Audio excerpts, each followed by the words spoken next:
I he whangamali ko nia ko kore ke o atu mu a ai popoa ki whamamahi ko ni.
Whakatapo ki e tailiwa, ko e tui o ngahi tui pa mo eiki o ngahi eiki.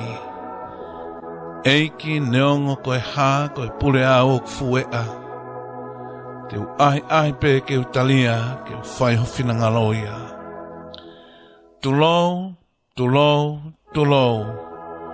Whakatulou atu pa mo ngai haa o ku whakatapoa. Kai atamu a ke whakahoko atu si oku apsia tu ani.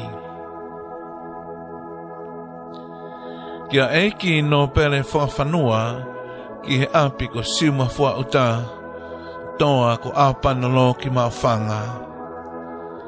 Ki he tangata eiki whaiwhikau e te lati vai nuku pa mo e seasi waisini ana tawataina tonga ki tufuenga kolomatua.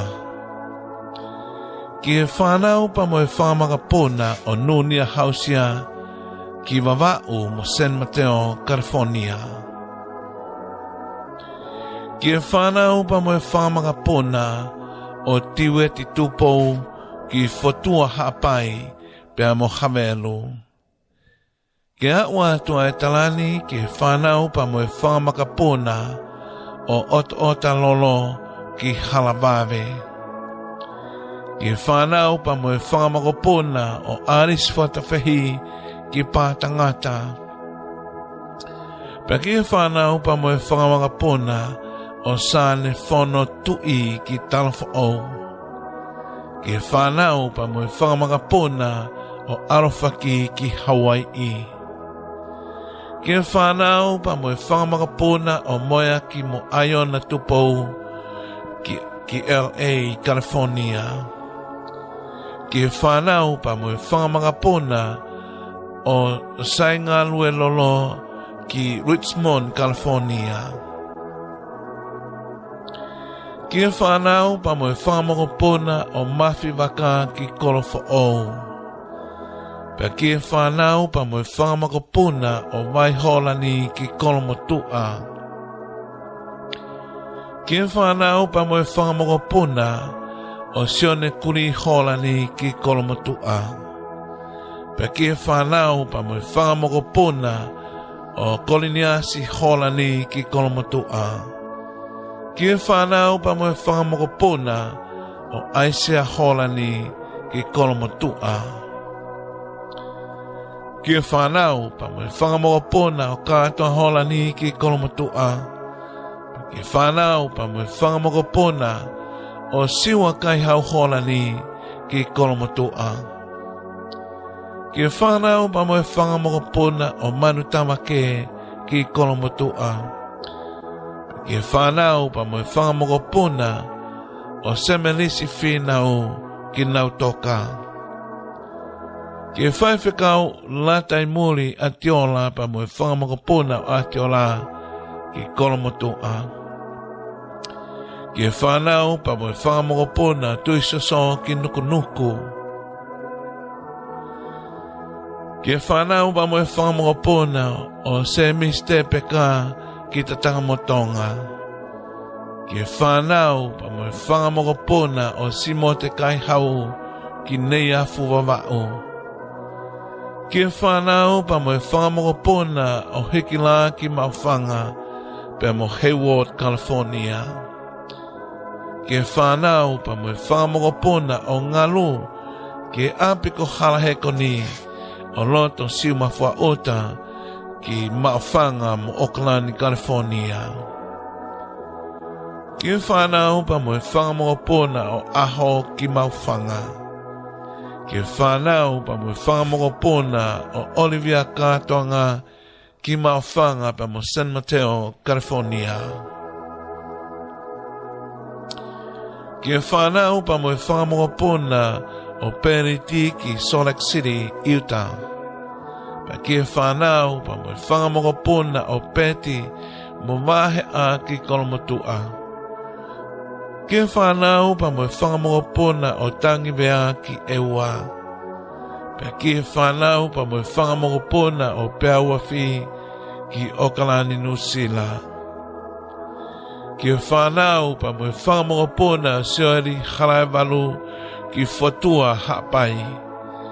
Pa ki whanau pa mo whangamokopona o Moya ki Sione Lolo Laisania Tupou ki Okalani, California. Umusi pa mo patangata. Ki whanau pa mo whangamokopona o Lotu Sioeli ki Kolomotua. Ai whanau pa mo whangamokopona o Ana Uria Futupou ki Hayward, California. Ki whanau pa mo whangamokopona o Waiangina Tupou ki LA, California.